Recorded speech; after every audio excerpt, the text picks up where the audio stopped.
Radio Kantipur, radio राष्ट्रको। पछिल्लो समय नेपालमा कोरोना भाइरस संक्रमणको नयाँ स्वरूप AY.1 फेला परेको स्वास्थ्य मन्त्रालयद्वारा पुष्टि। निषेधाज्ञा केही खुकुलो भए पनि कोभिड-19 संक्रमणको चक्र अझै नतोडिएको भन्दै सतर्कता अपनाउन आग्रह। पछिल्लो 24 घण्टामा 2297 जनामा कोरोना संक्रमण पुष्टि, 3130 जना संक्रमणमुक्त, 46 जनाको मृत्यु। संक्रमितको संख्यामा कमी आएसँगै मुलुकभर गरिएको निषेधाज्ञा खुकुलो बन्दै। नेपाली कांग्रेसको 14औं महाधिवेशनबाट पार्टीको नेतृत्व आफ्नो पक्षमा पार्न नेताहरूको दौडधुप सुरु। नयाँ समीकरणका लागि निधि कोइराला र सिंहबीच छलफल। भारतमा आजदेखि कोरोना विरुद्धको महाअभियान सुरु। 18 वर्षभन्दा माथिका सबैलाई निशुल्क खोप दिइने। र युरोपमा आज समूह 82बाट अन्तिम 16मा जानेको छिनोफानो हुँदै युक्रेनले अस्ट्रिया, नर्थ मेसिडोनियाले नेदरल्यान्ड्स, रुसले डेनमार्क र फिनल्यान्डले बेल्जियमको सामना गर्ने। नमस्कार, कान्तिपुर डायरीका साथमा साथी बासु र म पार्वता। समाचार अब विस्तारमा। नेपालमा स्वरूप परिवर्तन भई कोरोना संक्रमणका कारण विभिन्न भेरिएन्ट सक्रिय रहेको र त्यसबाट जोखिम यथावत रहेको भन्दै सावधानी अपनाउन स्वास्थ्य तथा जनसङ्ख्या मन्त्रालयले अपील गरेको छ। मन्त्रालयका सहप्रवक्ता समीर कुमार अधिकारीले विज्ञप्ति जारी गर्दै डेल्टा भेरिएन्ट पुष्टि भएका 9वटामा थप उत्परिवर्तन भई नयाँ स्वरूपको K417N म्युटेन्ट भेरिएन्ट उल्लेख गर्नु भएको छ। गत वैशाख 26 देखि जेठ 20 सम्म विभिन्न स्थान तथा समूहबाट संकलन गरिएको नमुना अध्ययनबाट 47वटा डेल्टा भेरिएन्ट पुष्टि भएका नमुना मध्ये 9वटामा K417N म्युटेन्ट भेटिएको हो, जसलाई AY.1 नामकरण गरिएको छ। यो नयाँ म्युटेन्ट सहित डेल्टा, अल्फा र कप्पा भेरिएन्ट गरी 4 प्रकारका भाइरसको संक्रमण नेपालमा देखिएको जनाइएको छ। मन्त्रालयले भारतको जेनोमिक्स एन्ड इन्टिग्रेटिभ बायोलोजी IGIB-मा नमुना परीक्षण गर्दा सो भाइरसको संक्रमण पुष्टि भएको जनाएको छ। पुष्टि भएका भेरिएन्टहरू बढी संक्रामक तथा सबै उमेर समूहका व्यक्तिहरूलाई असर पार्ने भएकाले जनस्वास्थ्यका मापदण्ड प्रभावकारी रूपमा अपनाउन मन्त्रालयले आग्रह गरेको छ। पछिल्लो 24 घण्टामा 2297 जनामा कोरोना संक्रमण पुष्टि भएको छ। मुलुकभरका विभिन्न अस्पतालमा भएको 6583 PCR परीक्षणमा 1584 जनामा र 4321 एन्टिजेन परीक्षणमा 713 जनामा संक्रमण पुष्टि भएको स्वास्थ्य तथा जनसङ्ख्या मन्त्रालयले जनाएको छ। यो सँगै नेपालमा PCR परीक्षणमा कोरोना देखिनेको संख्या 6,22,640 पुगेको छ। पछिल्लो 24 घण्टामा 3130 जना कोरोना संक्रमण मुक्त भएका छन्। यो सँगै कोरोना संक्रमण मुक्त हुनेको संख्या 5,59,928 पुगेको छ। मन्त्रालयका अनुसार मुलुकभर थप 46 जनाको संक्रमणका कारण मृत्यु भएको छ। हालसम्म संक्रमणका कारण मृत्यु हुनेको संख्या 8772 पुगेको छ। संक्रमित मध्ये 811 जना देशभरिका विभिन्न अस्पतालका आइसियुमा र 237 जना भेन्टिलेटरमा उपचाररत छन्। कान्तिपुर डायरीमा अब कान्तिपुर सविस्तार। कान्तिपुर सविस्तार। कोरोना संक्रमण जोखिम कम हुँदै गएको भन्दै 77 मध्ये 75 जिल्लामा लगाइएको निषेधाज्ञा सरकारले केही खुकुलो पार्दै गएको छ। विशेष गरी भिडभाड हुने क्षेत्रमा अझै कडाई गरिए पनि निजी सवारी साधनका जोर बिजोर प्रणाली, खाद्यान्न पसल खोल्ने समय सबै जिल्लामा समान बनाइदै लगिएको छ। प्रदेश 1 को मोरङ, सुनसरी, झापा, ताप्लेजुङ, इलाम, उदयपुर लगायतका जिल्लामा केही खुकुलो पार्दै निषेधाज्ञाको समयावधि आगामी सोमबार मध्यरातिसम्मका लागि थप गरिएको छ। जिल्ला कोरोना संक्रमण व्यवस्थापन समितिको बैठकले यसपटकको निषेधाज्ञा अवधिभरि सबै किसिमका पसलहरू बिहान 5 बजेदेखि मध्याह्न 12 बजेसम्म सञ्चालन गर्न दिने गरी खुकुलो पार्ने निर्णय गरेको हो। मोरङका प्रमुख जिल्ला अधिकारी कोच हरि निरोलाले सार्वजनिक यातायातका साधन, शैक्षिक संस्था, सैलुन, ब्युटी पार्लर, जिम लगायतका गतिविधि सञ्चालन गर्न नपाउने बताए। अहिले अस्पतालमा कोरोनाको संक्रमितको संख्या घटेकाले पसलहरू सञ्चालनमा केही खुकुलो पारिएको प्रमुख जिल्ला अधिकारी निरोलाको भनाइ छ। सार्वजनिक निर्माण कामहरूलाई अहिलेसम्म रोकेका छैनन्, त्यो निरन्तर रूपमा रहन्छ। कृषि तथा अन्य क्षेत्रमा पहिले भएको कामहरू निरन्तर रूपमा रहन्छ। उद्योग व्यवसाय, कल कारखानाहरू हामीले कहिल्यै बन्द गरेका छैनौँ, ती कल कारखानाहरू नियमित रूपमा सञ्चालन भइरहन्छन्। प्रदेश 2 मा कोभिड-19 संक्रमितको संख्यामा कमीसँगै 8वटै जिल्लामा निषेधाज्ञा खुकुलो पारिएको छ। पछिल्लो अद्यावधिक विवरण अनुसार प्रदेशमा हाल दैनिक 80 भन्दा कम कममा संक्रमण पुष्टि भइरहेको छ। कोभिड व्यवस्थापन समिति धनुषाको सोमबार सम्पन्न बैठकले निषेधाज्ञा खुकुलो गर्ने निर्णय गरेको छ। समितिका अध्यक्ष प्रमुख जिल्ला अधिकारी बन्धु प्रसाद वास्तोलाका अनुसार मंगलबारबाट अपराह्न 3 बजेसम्म बजार खुल्ला रहनेछ। निजी सवारी साधनहरूलाई जोर बिजोरको आधारमा सञ्चालन गर्न दिने, आवश्यकीय पसलहरू बिहानबाट दिउँसो 3 बजेसम्म खोल्न दिने गरी निर्णय गरेका छौं। त्यस्तै रौतहटमा स्थानीय तह अनुसार आलो पालो गरी सरकारी, अर्ध सरकारी, सार्वजनिक तथा निजी कार्यालयहरूले सेवा प्रवाह र कार्य सम्पादन गर्न पाइने भएको छ। जिल्ला प्रशासन कार्यालय सिराहाले असार 15 गतेसम्म बिहान 9 बजेदेखि अपराह्न 1 बजेसम्म बजार खुल्ला गर्ने निर्णय गरेको छ। जिल्ला प्रशासन कार्यालय महोत्तरी, सर्लाही, बारा र पर्सामा पनि निषेधाज्ञा खुकुलो पारिएको छ। स्वास्थ्य मापदण्ड अपनाएर अपराह्न 3 बजेसम्म पसल खोल्न पाउने गरी सिन्धुलीमा आगामी सोमबारसम्म निषेधाज्ञा थप गरिएको छ। सिन्धुपाल्चोक र धादिङमा मंगलबारसम्म, काभ्री, मकवानपुर र रसुवामा आगामी सोमबारसम्म, नुवाकोटमा असार 15 गतेसम्म निषेधाज्ञा थप गरिएको छ। गण्डकी प्रदेशको मनाङ बाहेक अन्य जिल्लामा निषेधाज्ञा खुकुलो बनाएर लम्ब्याइएको छ। कास्की, स्याङ्जा, बागलुङ र मुस्ताङमा असार 15 गतेसम्म निषेधाज्ञा थप गरिएको छ। लमजुङमा आगामी बिहीबारसम्म, म्याग्दीमा आगामी सोमबारसम्म, तनहुँमा असार 16 गतेसम्म निषेधाज्ञा लम्ब्याइएको छ। पूर्वी नवलपरासीले आगामी शुक्रबारसम्म निषेधाज्ञा थप गरेको छ। कोरोना संक्रमणको केन्द्रबिन्दु बनेको लुम्बिनी प्रदेशको बाँकेमा प्रशासनले उद्योग, कल कारखाना र तोकिएका व्यवसाय सञ्चालन गर्न पाउने गरी आगामी सोमबारसम्म निषेधाज्ञा थप गरेको छ। रूपन्देहीमा मंगलबारबाट सरकारी कार्यालय सहित निजी सवारी साधन खुल्ने भएका छन्। दाङमा मंगलबारसम्म निषेधाज्ञा जारी गरिएको छ। प्युठान, रुकुम पूर्व तथा रोल्पामा आगामी बिहीबारसम्म जारी गरिएको छ। गुल्मीमा आगामी मंगलबारसम्मका लागि जमघट जन्य क्रियाकलापमा निषेध गरिएको छ। त्यस्तै पाल्पामा बिहान 7 बजेदेखि 11 बजेसम्म खाद्यान्न पसल तथा बैंक खोल्न पाइने गरी आगामी शनिबारसम्म निषेधाज्ञा जारी गरिएको छ। कर्णाली प्रदेशका 10वटै जिल्लामा जारी निषेधाज्ञा संक्रमण दर घटेको भन्दै खुकुलो पारिएको छ। सबैभन्दा बढी सुर्खेतमा 10,516 तथा सबैभन्दा कम हुम्लामा 34 जना संक्रमित छन्। हुम्ला, सुर्खेत, मुगु,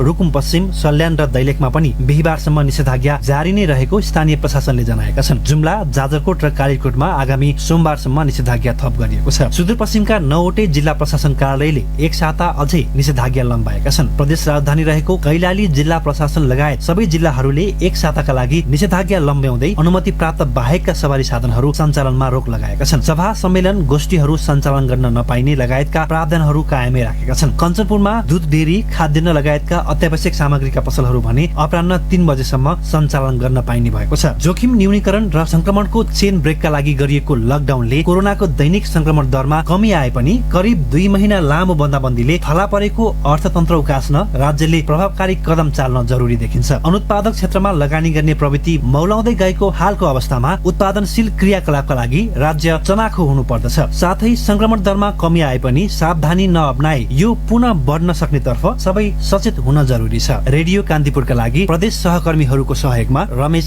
दुलाल। कान्तिपुर सविस्तार। कान्तिपुर डायरीमा अब ब्रेकको पालो। कान्तिपुर डायरीमा अब बाँकी प्रसङ्ग। कंग्रेसको 14औं महाधिवेशनमा सभापतिको उम्मेद्वार बन्ने तयारी गरिरहेका 3 नेताले आज संयुक्त बैठक गरेका छन्।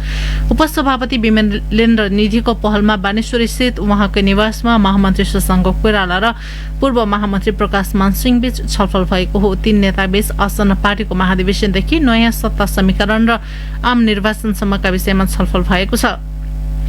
संस्थापन पक्षमा रहेका निधि र इथर पक्षमा रहेका कोइराला र सिंह बीचको यो छलफललाई कंग्रेसमा नेतृत्वका लागि विकसित भइरहेको सम्भावित नयाँ समीकरणको रूपमा व्याख्या गरिएको छ। गत शनिबार मात्रै पार्टी सभापति शेरबहादुर देउवा र निधि बीच उम्मेदवारीको विषयलाई लिएर मनमुटाव बढेको थियो। देउवाले आफू निकट केन्द्रीय पदाधिकारी र सदस्यहरूसँग गरेको प्रदेश स्तरीय छलफलका क्रममा निधिले सभापतिको उम्मेद्वार आफै हुने घोषणा गर्नुभएको थियो। आगामी नेतृत्वका लागि पनि देउवाले नछोड्ने बताएपछि निधिले संस्थापन र इतर दुवै पक्षका नेताहरूसँग भावी समीकरणको विषयलाई लिएर छलफल अघि बढाउनु भएको हो। क्रियाशील सदस्यको विवाद अझै बाँकी रहे पनि 14औं महाधिवेशनबाट पार्टीको नेतृत्व आफ्नो पक्षमा पार्न नेताहरूको दौडधुप सुरु भएको हो।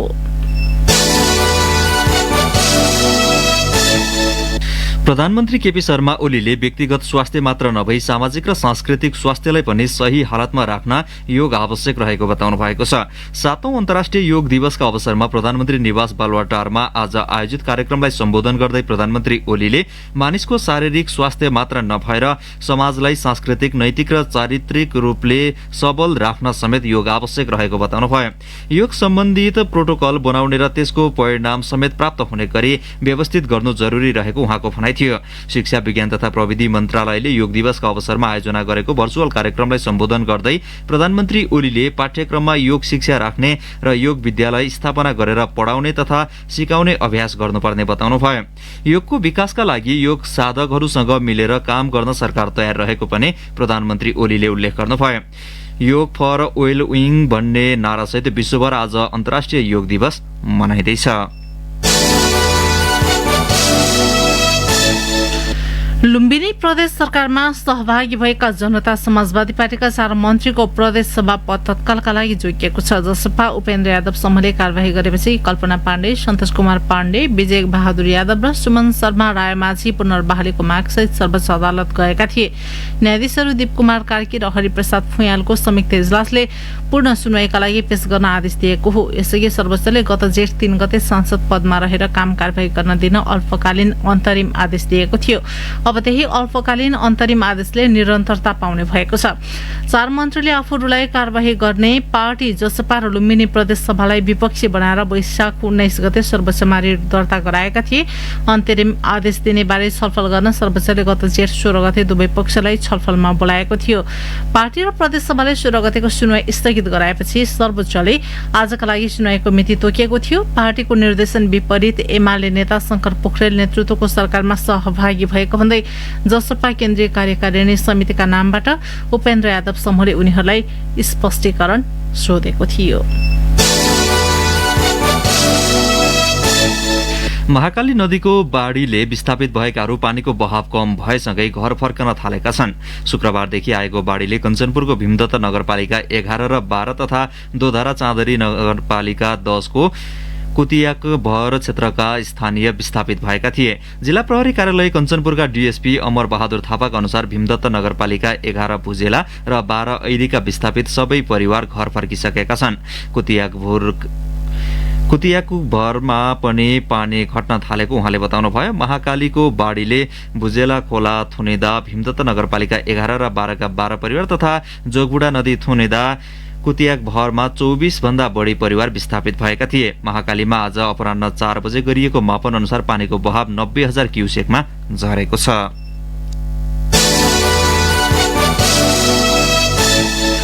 सुदूरपश्चिम प्रदेशसभा सदस्यले स्वास्थ्यकर्मी अस्मिता धामीको मृत्युको घटनाको तत्काल छानबिन गरी सत्य तथ्य बाहिर ल्याउन माग गरेका छन्। प्रदेशसभाको आजको बैठकमा उनीहरूले 3 दिन अघि डडेलधुराको परशुराम नगरपालिका 8 की 26 वर्षीय धामीको मृत्युको घटना छानबिन गर्न माग गरेका हुन्। परशुराम नगरपालिका अन्तर्गत 8 नम्बर वडामा रहेको आधारभूत स्वास्थ्य केन्द्र जमरानीमा कार्यालय सहयोगी पदमा कार्यरत धामी असार 2 गते कोरोना विरुद्धको खोप नगरपालिकाको स्वास्थ्य शाखामा ल्याउने क्रममा बेपत्ता भएकी थिइन्। उनी सम्पर्कविहीन भएपछि परिवारले खोजी दिन आग्रह गर्दै प्रहरीमा निवेदन दिएको थियो। इलाका प्रहरी कार्यालय जोगबुढा र जिल्ला प्रहरी कार्यालय डडेलधुराबाट धामीको खोजीमा खटेको प्रहरी टोलीले उनको शव शनिबार जंगलमा फेला पारेको थियो। अब केही समाचार संक्षेपमा। आज निर्जला एकादशी आफ्नो घरको मठमा तुलसीको दल राखिएको छ। प्रत्येक वर्ष ज्येष्ठ शुक्ल एकादशीका दिन घर घरमा तुलसीको बिउ रोप्ने गरिन्छ। अविरल वर्षापछिको पहिरोका कारण पर्वतको जलजरा गाउँपालिका 7 धाइरिङका 31 घर परिवार विस्थापित भएका छन्। विस्थापित परिवारलाई नजिकको अमर आधारभूत विद्यालयमा राखिएको छ। गोर्खाको बारपाक सोलीकोट गाउँपालिका 1 बारपाक र लमजुङ सीमा क्षेत्र अन्तर्गत बौद्ध हिमालमा जडीबुटी खोज्न गएका सुरेन्द्र गुरुङ भिरबाट लडेर बेपत्ता भएका छन्। गुरुङसँगै जडीबुटी खोज्न गएका 4 जनाको भने आज हेलिकप्टरबाट उद्धार गरिएको छ। पाँचथरको याङबाट गाउँपालिका 2 फलैचा स्थित खेतमा लगाउने कुलो निर्माणका क्रममा माथिबाट आएको पहिरोमा पुरिएर याङबाट 2 फलैचाका 58 वर्षीय टेकनाथ धौरालीको मृत्यु भएको छ। घाइते भएका 52 वर्षीय स्थानीय खड्गबहादुर राईको स्वास्थ्य चौकी फलैचामा उपचार भइरहेको प्रहरीले जनाएको छ। लगातार वर्षाका कारण पहिरो जाँदा अवरुद्ध रहेको राप्ती राजमार्ग अन्तर्गत दाङ सल्यान सडक 5 दिनपछि सञ्चालनमा आएको छ। प्रहरीको सक्रियताबाट सक्रियतामा पहाडबाट खसेको पहिरो, डोजर तथा स्काभेटरले पन्साएपछि सञ्चालनमा आएको हो। र प्युठानको झिम्रो गाउँपालिका 6 तोरबाङमा स्थानीय बसन्त बहादुर केसीका 2 वर्षीय छोरा यमन केसीको घर नजिकैको पोखरीमा डुबेर मृत्यु भएको प्रहरीले जनाएको छ। कान्तिपुर डायरीमा अब गोर्खा डायरीको पालो। गोर्खा डायरीबाट हरिराम उप्रेतीको नमस्कार। राष्ट्रिय आविष्कार केन्द्रको सहयोगमा बारपाक सुलीकोट गाउँपालिका स्थित बारपाक गाउँमा अक्सिजन मिनी प्लान्ट स्थापना भएको छ। एक साता लगाएर प्राविधिकको टोलीले प्लान्ट निर्माण गरेको हो। सो अक्सिजन प्लान्टबाट प्रति मिनेट 65 लिटर अक्सिजन उत्पादन हुने बारपाक स्वास्थ्य चौकीका प्रमुख अमरेन्द्र कुमार शाहले बताउनुभयो। व्यावसायिक तरकारी खेतीमा आकर्षण बढाउन किसानलाई अनुदान उपलब्ध गराइएको छ। गण्डकी प्रदेशको भूमि व्यवस्था कृषि सहकारी मन्त्रालयको क्षेत्रफलमा आधारित तरकारी उत्पादनमा प्रोत्साहन सहयोग कार्यक्रम अन्तर्गत गण्डकी गाउँपालिका 7 र 8 घ्यालचोकका किसानलाई अनुदान स्वरूप रकम उपलब्ध गराइएको हो। 2 वडाका किसानलाई 47 लाख वितरण भइसकेको छ। खाद्य व्यवस्था तथा व्यापार कम्पनी लिमिटेडले निषेधाज्ञा अवधिभर 20% छुटमा चामल बिक्री गर्ने सहुलियतलाई निरन्तरता दिएको छ। सदरमुकाम सहित श्रीनिवास र माछाखोला डिपोबाट 20% छुटमा चामल बिक्री भइरहेको कम्पनीले जनाएको छ। कम्पनीको केन्द्रीय कार्यालयको निर्देशन अनुसार जेठ 23 गतेदेखि निषेधाज्ञा अवधिभरका लागि विशेष छुटमा चामल उपलब्ध गराएको कम्पनीका गोर्खा शाखा प्रमुख नवीन बस्नेतले बताउनुभयो। चुम्नुब्री गाउँपालिका 3 सल्लेरीका बाढी पीडितलाई हेलिकप्टर चार्टर गरेर खाद्यान्न लगायत दैनिक उपभोग्य सामग्री पुर्याइएको छ। लगातारको वर्षापछि बुढगण्डकीमा आएको बाढी बस्तीतर्फ सोझिएपछि सल्लेरीका 25 परिवार विस्थापित बनेका छन्। आज सदरमुकामबाट हेलिकप्टर मार्फत सल्लेरीका बाढी पीडितलाई 30 थान साउदी टेन्ट, 48 बोरा चामल, 120 केजी दाल, 60 लिटर तेल, 100 किलो नुन हेलिकप्टर मार्फत सल्लेरी पुर्याइएको प्रमुख जिल्ला अधिकारी शालिग्राम शर्मा पौडेलले बताउनुभयो। हवस् त गोर्खा डायरी आजलाई यति नै। हरिराम उप्रेती बिदा हुन्छु। नमस्कार। गोर्खा डायरी पछि कान्तिपुर डायरीमा पुनः ब्रेकको पालो। कान्तिपुर डायरीमा अब आर्थिक प्रसङ्ग। बाँकेको नेपालगञ्ज भन्सार कार्यालयले चालु आर्थिक वर्ष सकिन 1 महिना अगावै वार्षिक लक्ष्यभन्दा बढी राजस्व असुली गरेको छ। कार्यालयको यस वर्षको लक्ष्य 18 अर्ब भए पनि 11 महिनामै 19 अर्ब बढी राजस्व असुली गरी वार्षिक लक्ष्यभन्दा 1 अर्ब बढी उठाउन सफल भएको हो। भन्सार कार्यालय नेपालगञ्जले चालु आर्थिक वर्षमा भने जेठ मसान्तसम्म करिब 19 अर्ब अर्थात् 118% राजस्व सङ्कलन गरेको प्रमुख भन्सार अधिकृत जयबहादुर भण्डारीले बताउनुभयो। आर्थिक वर्षको सुरुदेखि नै लक्ष्यभन्दा बढी राजस्व असुली भए पनि भन्सार विभागले गत फागुनमा 3 अर्ब रुपियाँ वृद्धि गरी 18 अर्ब वार्षिक लक्ष्य तोकेको थियो। तर कार्यालयले जेठसम्म सो लक्ष्य समेत सजिलै पूरा गरी लक्ष्यभन्दा 1 अर्ब रुपियाँ बढी राजस्व सङ्कलन गरिसकेको छ। नेपालगञ्ज भन्सार कार्यालयले गत आर्थिक वर्षमा 15 अर्ब राजस्व सङ्कलन गरेको थियो। कम्पाउन्डको सानो गार्डनमा नानी बाबुहरू खेल्नेछन्। छालबाट मन्द शीतल हावा सिर्नेछ। बरन्डाको गल्लीमा लिली फुल्नेछ। कौशीबाट सम्पूर्ण सहर सुन्दर देखिनेछ। मेरो सुनौलो सपना अब पुरा हुँदैछ र म र मेरो परिवारले पाउनेछ सुन्दर अनि सुरक्षित घर। मात्र 7.99% ब्याज दरमा तपाईँ पनि आफ्नै घर बनाउने वा किन्ने लक्ष्यलाई साकार बनाउनुहोस्। लक्ष्मी ब्याङ्क, लक्ष्य छ लक्ष्मी ब्याङ्क छ। कारोबार हुने दोस्रो दिन आज शेयर बजारमा उच्च अङ्कले गिरावट आएको छ।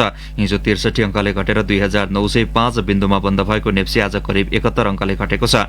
यो गिरावटसँगै समग्र नेप्सी 2834.40 बिन्दुमा बन्द भएको छ। अघिल्लो दिनको तुलनामा यो करिब 2.45% कम हो। सो दिन पनि कारोबारमा आएका सबै उपसमूहको परिसूचक घटेपछि समग्र नेप्सीमा दबाव परेको थियो।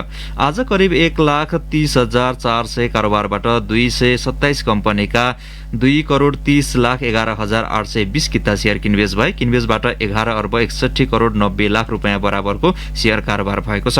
अघिल्लो दिनको तुलनामा कारोबार रकम 20 करोड रुपियाँले कम हो। हिजो शेयर बजारमा 11 अर्ब 81 करोड रुपियाँ बराबरको शेयर कारोबार भएको थियो। नेप्से घटेपछि शेयर बजारको आकार कुल बजार पुँजीकरण पनि घटेको छ। गत मंगलबार यता सबै कारोबार दिनमा नेप्से परिसूचक निरन्तर घट्दै आएको छ। अब अन्तर्राष्ट्रिय प्रसंग भारतमा आजदेखि कोरोना विरुद्धको खोपको महाअभियान सुरु भएको छ। अभियान अन्तर्गत 18 वर्षभन्दा माथिका सबै नागरिकलाई निशुल्क खोप दिने भारत सरकारले जनाएको छ। सरकारको नयाँ नीति अनुसार खोप अभियानको सबै खर्च केन्द्र सरकारले बेहोर्ने प्रधानमन्त्री नरेन्द्र मोदीले यसअघि नै उद्घोष गरिसक्नु भएको छ। राजधानी दिल्लीमा मात्रै खोप लगाउनका लागि 300 भन्दा बढी खोप केन्द्र तोकिएका छन्। निजी अस्पतालले भने कोरोना विरुद्धको खोपका लागि तोकिएको शुल्क तिर्नुपर्नेछ। खोप उत्पादक कम्पनीले उत्पादन गरेको खोप मध्ये 75% केन्द्र सरकारले खरिद गर्नेछ र विभिन्न राज्यमा निशुल्क वितरण गरिने बताइएको छ। भारतका विभिन्न प्रदेशले खोप लगाउन आकर्षित गर्नका लागि खोप लगाऊ इनाम जितौं लगायतका कार्यक्रम समेत अघि सारेका छन्। भारतले यही वर्षभित्र 18 वर्ष माथिका सबै नागरिकलाई खोप दिने जनाएको छ।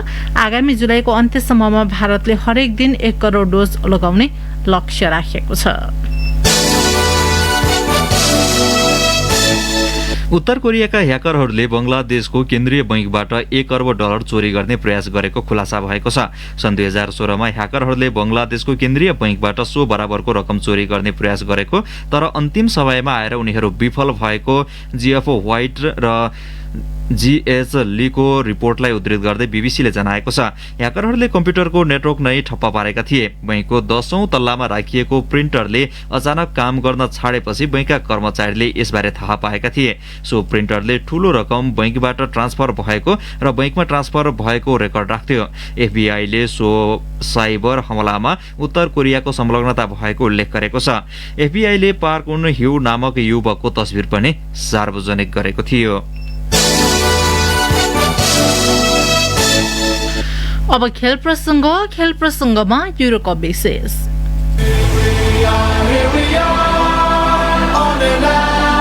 युरोकप 2020 विशेष। युरोकपको 11औं दिन समूह बी र सीबाट अन्तिम 16मा स्थान बनाउने दुई टोलीको छिनोफानो हुँदैछ। समूह बीबाट बेल्जियम र सीबाट नेदरल्यान्ड्स अघिल्लो चरण प्रवेश गरिसकेका छन्। नर्थ मेसिडोनिया भने युरोकपबाट बाहिरिसकेको छ। समूह सीमा प्री क्वार्टर फाइनल पुगिसकेको नेदरल्यान्ड्स र प्रतियोगिताबाट बाहिरिसकेको नर्थ मेसिडोनिया बीचको खेलको खासै ठूलो अर्थ र प्रभाव छैन। युईएफए नेसन्स लीगको घुमाउरो बाटो हुँदै युरोमा छनौट भएको मेसिडोनियाको यात्रा गोल रहित टुङ्गिने धेरैको अनुमान थियो, तर युक्रेन विरुद्ध 1 गोल गरेको उसलाई जित सरहको आनन्द मिलेको छ। यस्तोमा स्टेफान पिरोप्स्की र बोबान निकोलोभको प्रदर्शनमा मेसिडोनियाले समूहको अन्तिम खेललाई यादगार बनाउन चाहन्छ। डच टोलीमा पनि आज महत्वपूर्ण परिवर्तन हुन सक्छन्। अघिल्लो चरण प्रवेश गरिसकेको फाइदामा रहँदा प्रशिक्षक फ्र्याङ्क डी बोयरले नाथन एकीलाई आज मौका दिन सक्छन्। मार्टिन डी रुनले अघिल्लो खेलमा पहेँलो कार्ड खाएकाले आज उनलाई रेस्ट दिने सम्भावना बढी छ, तर सन् 2012 मा जर्मनीले समूह चरणका सबै 3 खेल जितेर बनाएको कीर्तिमान बनाउन पनि डच टोली लालायित छ। समूह सीमै भिड्दा युक्रेन र अस्ट्रिया दुवै जितका लागि आतुर रहनेछन्, तर बराबरीले दुवै टोलीको अघिल्लो चरण प्रवेशको सम्भावना कायम राख्नेछ। युक्रेन आन्द्रेई यार्मलेन्को र रोमन एरमचुकको प्रदर्शनबाट हौसिएको छ। डच टोलीसँग पराजित भए पनि मेसिडोनियालाई हराएको आन्द्रेई सेप्चेन्कोको टोलीले अस्ट्रिया भन्दा 1 गोल बढी गरेकाले बराबरी हुँदा पनि ऊ समूहको उपविजेता बन्ने निश्चित छ। 4 अङ्क हुँदा अस्ट्रिया पनि उत्कृष्ट तेस्रोको दावेदार हुन सक्छ, तर प्रशिक्षक फ्रान्को फोडा जित्ने टोलीको लक्ष्य हुने बताउँछन्। युक्रेन अलेक्जेन्डर जुबको बिना मैदान ओर्लनेछ। अस्ट्रिया मार्को अर्नाउतोभिचको पुनरागमनका कारण पुलकित छ। आज दुई बीच भेट हुँदा खेल आक्रामक नहुने अपेक्षा गर्न सकिन्छ। समूह सी का दुवै खेल राति 9:30 बजे हुनेछ। समूह बीमा बेल्जियमले फिनल्यान्डसँग स्पर्धा गर्दा उसको लक्ष्य लगातार तेस्रो जित दर्ता गर्नु हुनेछ। फिनल्यान्डलाई भने स्पष्ट जित वा बराबरी हुँदा अर्को खेलमा डेनमार्कले रुसलाई हराउन पर्नेछ। विश्व वरियताको शीर्ष स्थानमा रहेको Belgium Kevin De Bruyne, Romelu Lukaku, Eden Hazard लगायत खेलाडीको प्रेरणा र प्रशिक्षक रोबर्टो मार्टिनेजको आत्मविश्वासले बलियो टोली हो। अरू आँकडाले के भन्छ भने पछिल्ला 11 भेटमा बेल्जियम विरुद्ध फिनल्यान्डको नतिजा राम्रो छ। फिनल्यान्डले 4 खेलमा जित हात पार्दा बेल्जियमले मात्रै 3 खेल आफ्नो पक्षमा पारेको छ। सन् 1968 मा रेड डेभिल्ससँग 6-1 ले पराजित भए यता फिनल्यान्डले 7 खेलमा अपराजित नतिजा निकालेको छ। फिनिश प्रशिक्षक मार्को केनेर्भा इतिहास दोहोऱ्याउने मनस्थितिमा छन्। यस्तोमा टिमो पुक्की, ग्लेम कामारा, जुका राइताला र जोएल होजानपालोको प्रदर्शन प्रदर्शन महत्त्वपूर्ण हुनेछ। समूह बी मै रुस र डेनमार्क भेट्दा अङ्कविहीन डेनमार्कको पनि अघिल्लो चरण प्रवेशको सम्भावना कायमै छ। रुस 3 अङ्कमा दोस्रो स्थानमा रहे पनि डेनमार्कसँग भारी अन्तरमा पराजित भएर बेल्जियमले फिनल्यान्डलाई हराए ऊ समूहबाट बाहिरिन सक्छ। यो तथ्यबाट प्रशिक्षक स्टानिस्लाव चेर्चेसोभ भलिभाँति रहेकाले आज उनी कुनै गल्ती गर्ने पक्षमा छैनन्। 3 अङ्क भएकाले उत्कृष्ट तेस्रोको रूपमा पनि रुस अघि बढ्न सक्छ, तर ऊ कुनै रिस्क उठाउन चाहँदैन। सन् 2008 को युरोको सेमिफाइनल खेलेको रुस 2012 र 16 मा समूहगत चरण भन्दा माथि जान सकेन। त्यसैले पनि छवि सुधार्नका लागि रुस आज जितको खोजीमा हुनेछ। डेनमार्कका लागि प्रतियोगिता भुल्न लायक छ। क्रिस्टियन एरिक्सन मैदानमै अचेत भएर लड्न पुग्नु र फुटबलमै पुनरागमन हुने अवस्था निकै कम हुनु डेनमार्कका लागि दुःखद हो। यो दुःखलाई भुलाउन पनि ऊ अन्तिम 16 मा स्थान बनाउन चाहन्छ। प्रशिक्षक कास्पर हुलम्यान्ड पनि गोल नखाने र कम्तीमा 2 गोल अन्तरले रुसलाई हराउने रणनीतिमा छन्। समूह बी का खेलहरू राति पाउने 1 बजे हुनेछन्। युरोकप 2020 विशेष